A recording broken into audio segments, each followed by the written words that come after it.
పెద్దలు జయరాజన్న గారు తన మాట సందేశం మనకి ఇవ్వాలి. నేను ఎక్కడో కొత్తగూడెం 2009లో మా అత్తగారింటికి ఈ అమ్మాయిని చూడడానికి పోయినప్పుడు అన్న నన్ను చూసిండు. నేను ఆ అమ్మాయిని చూసినా, అరే నువ్వు ఫేస్బుక్లో ఉంటావు కదా తమ్మి, ఎస్ఎస్ఎఫ్ నరేష్ కదా అని చెప్పి అక్కడ బస్టాండ్లో అన్న బుక్కులు ఉంటాయి, 2 బుక్కులు ఇచ్చి, ఆ తర్వాత ఒక నెల తర్వాత ఇక్కడ ఒక పెద్ద సమావేశం జరిగింది. ఈ పిల్లలు బాగా మూఢనమ్మకాల మీద ప్రోగ్రాం చేస్తారని చెప్పి మన పేరు వాళ్ళకి ఇచ్చి వాళ్ళతో మనకు రిఫరెన్స్ చేయించి హైదరాబాద్కు మనల్ని పట్టుకొచ్చాడు.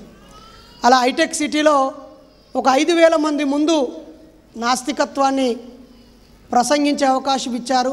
ఆ తర్వాత run for caste free India కమిటీకి మన సంఘాన్ని పరిచయం చేసి, ఆ తర్వాత బొగ్గుబాయి ప్రాంతానికి ఉద్యమ సమయంలో మనల్ని పరిచయం చేసి ఎన్నోసార్లు పిలుచుకొని సలహాలు సూచనలు ఇచ్చి ఒక్కోసారి కోప్పడి ప్రేమ ఆప్యాయతను చూపించిన జయరాజన్నకి ధన్యవాదాలు తెలియజేస్తూ, వరంగల్లో మహాసభలు జరిగినప్పుడు అన్న అతిథిగా వచ్చాడు.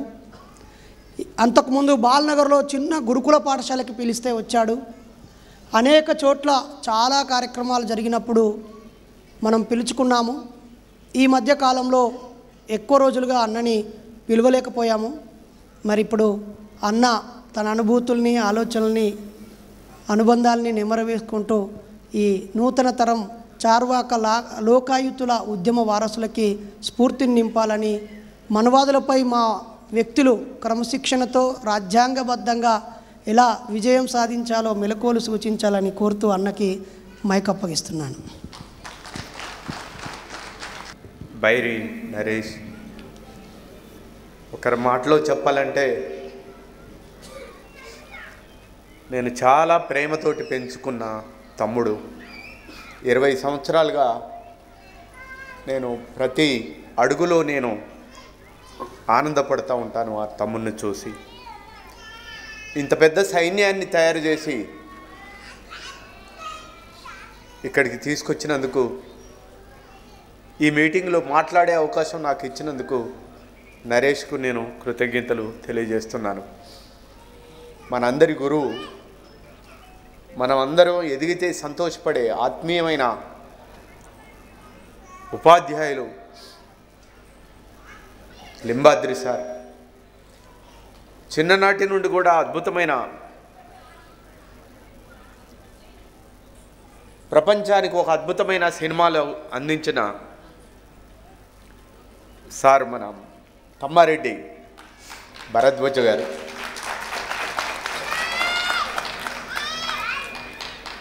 మా తదనంతరం ఒక అద్భుతమైన సాహిత్యాన్ని అందిస్తున్న కవి పసునూరి రవీందర్.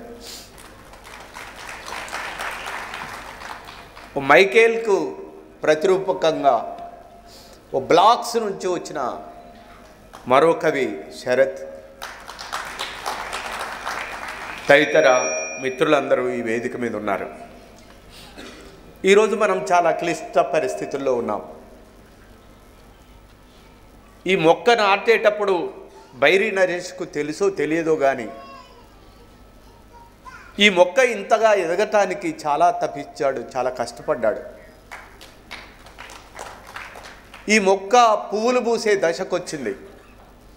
కానీ ఈ మొక్కను చిదిమివేయాలని ప్రయత్నం తీవ్రంగా ఈరోజు జరుగుతుంది. ఇది ఇప్పుడే కాదు, చార్వాకుల నాడు చంపివేయాలని చూశారు,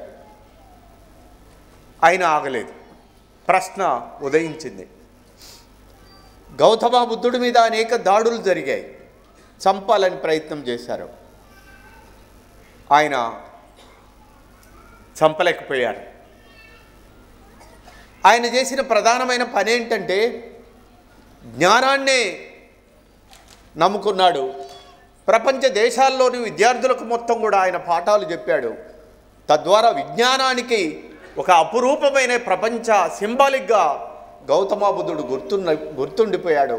తద్వారా ఇలా Singapore, Malaysia, Thailand, Germany, Japan, China ఎక్కడికి పోయినా కానీ ఈరోజు బౌద్ధం ఇంత విస్తృత స్థాయికి వచ్చి ఆ బౌద్ధ దేశాలు మొత్తం కూడా అభివృద్ధి చెందటానికి ప్రధానమైన కారణం భారతీయ సమాజంలో పుట్టిన గౌతమ బుద్ధుడే ప్రధానమైన వాడు.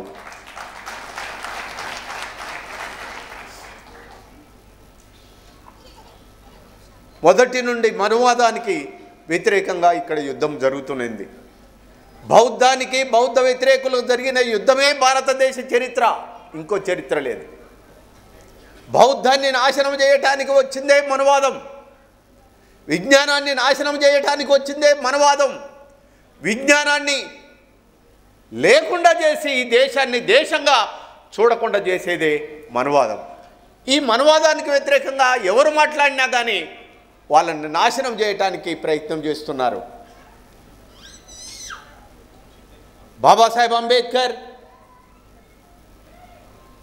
అనేక కష్టాలు పడ్డాడు. మనకంటే ముందు చదువుకున్నారు వాళ్ళు, మనము మనకంటే ముందు చదివినవాడు. వాళ్ళందరూ కూడా మనకంటే ఉన్నతమైన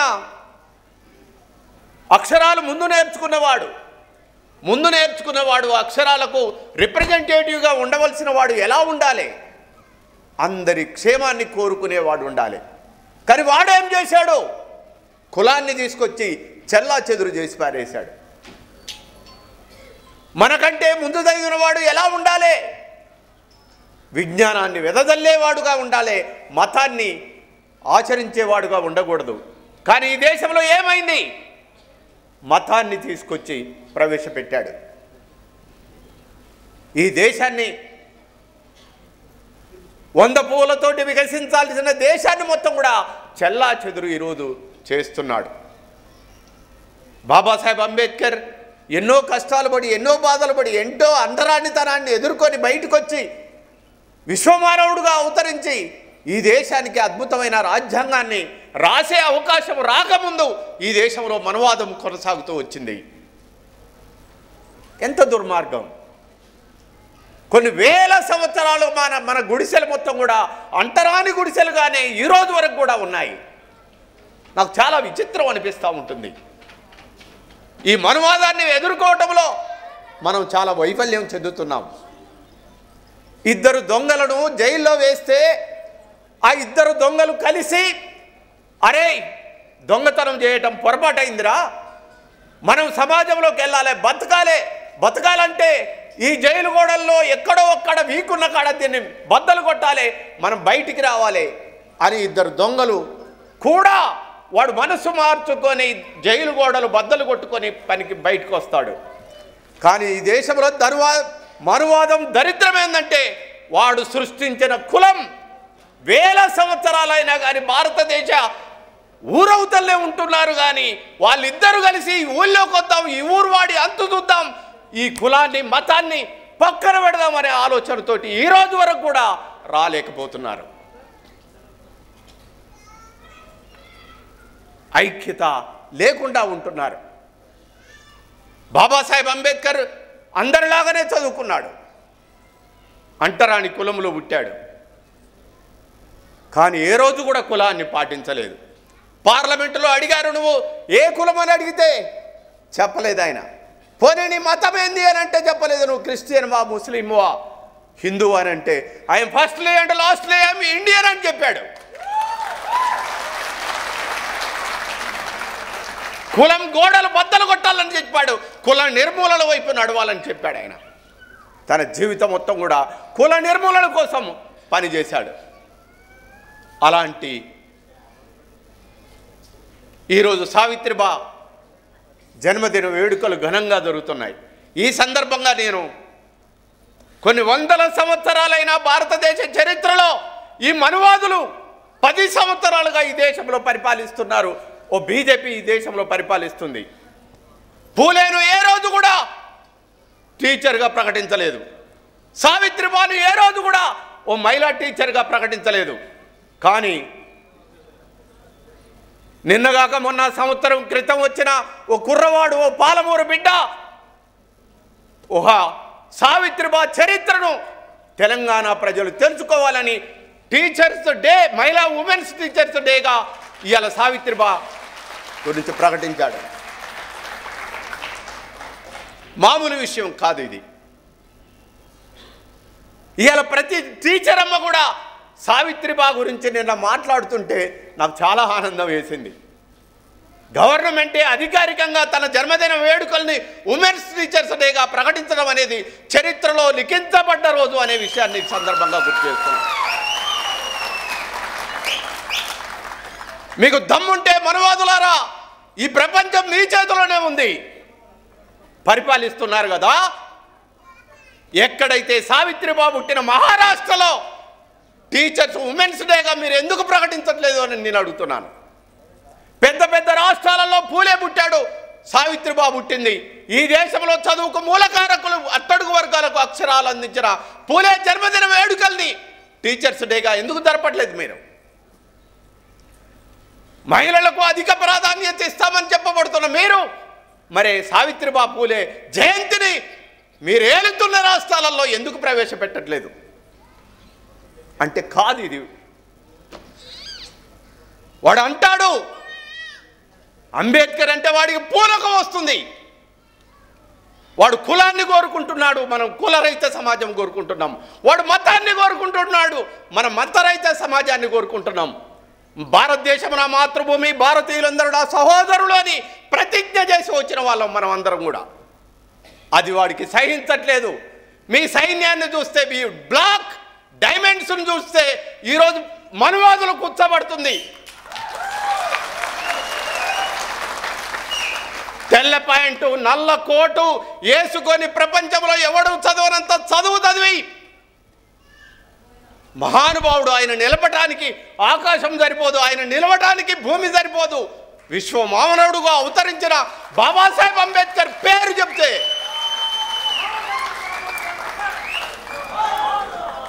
కదిలిపోతున్నారు. పార్లమెంటులో అందరి సమక్షంలో యావత్ భారత్ పార్లమెంటుకు మూల స్తంభమైన పార్లమెంట్ ఎవరిది? బాబాసాహెబ్ అంబేద్కర్ది. ఈ దేశానికి 3 రంగుల జెండా ఇచ్చింది ఎవరు?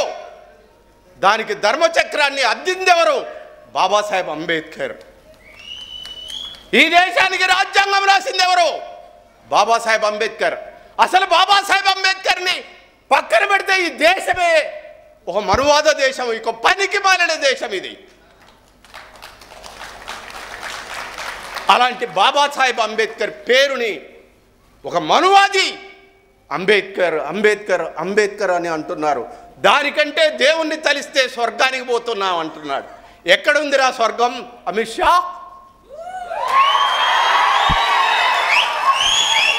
ఇన్ని సంవత్సరాలుగా మీరు మతాన్ని కులాన్ని అడ్డం పెట్టుకొని బతుకుతున్నారా?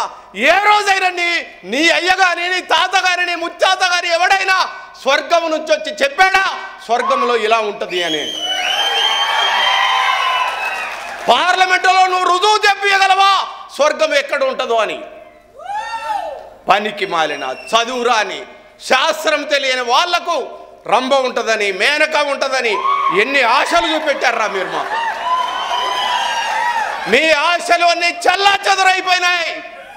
ఇక్కడ పుట్టిన ప్రతివాడు కూడా భారతీయుడు, బాబాసాహెబ్ అంబేద్కర్ బిడ్డడు వీడు. ఇప్పుడు మేము అందరం అంటున్నాం, ఏ రాముడు మమ్మల్ని ఉద్ధరించలేదు, ఏ కృష్ణుడు మమ్మల్ని ఉద్ధరించలేదు, ఏ కులం మమ్మల్ని ఉద్ధరించలేదు, ఏ మతం మమ్మల్ని ఉద్ధరించలేదు. మా చైతన్యానికి గీటురాయిగా అక్కడ నిలబడ్డాడు బాబాసాహెబ్ అంబేద్కర్. ఆయన పేరును మేము ఉదయిస్తాం.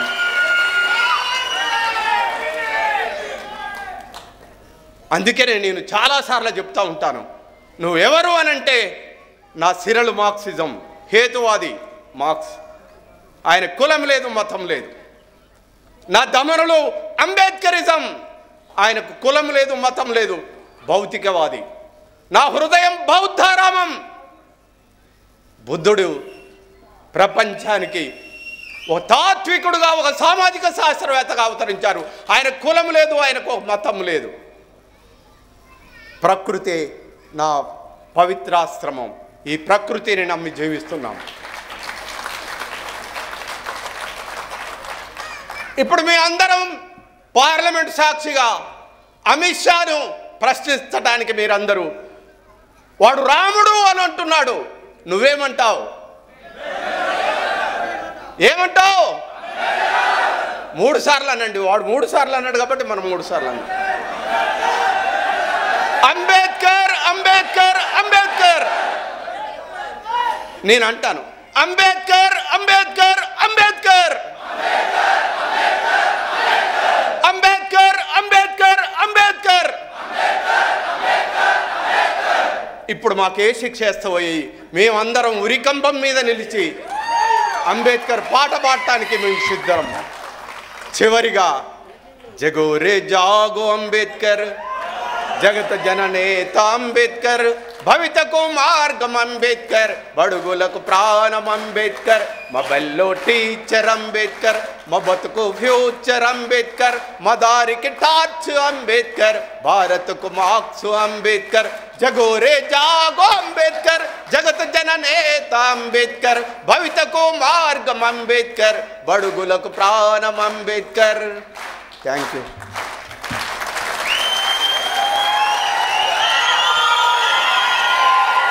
అవకాశం ఉంటే, అభ్యంతరం లేకపోతే జయరాజ్ అన్న మా అందరి కోసం మనువాదానికి మరణ శాసనం ఒక చరణమన్న వినిపించాలని కోరుతున్నాను. మనువాదం యొక్క ప్రమాదాన్ని గుర్తించి నేను రాసినప్పుడు చాలా ఇబ్బందులు పెట్టారు. మా పిల్లలు, భార్య చాలా ఈరోజు వరకు ఇబ్బందులు పడుతున్నాం. రోజు 10 ఫోన్లు వస్తూ ఉంటాయి. ఒక దశకు వచ్చిన తర్వాత ఆవేశపడ్డాను, దుఃఖపడ్డాను. తర్వాత నాకు బుద్ధుడు ఒక మాట చెప్పాడు. అవతలివాడు 100 అంటాడు, అవి నావి అనుకుంటే నువ్వు దుఃఖపడతావు, నావి కాదనుకుంటే నువ్వు హాయిగా ఉంటావు అని చెప్పాడు.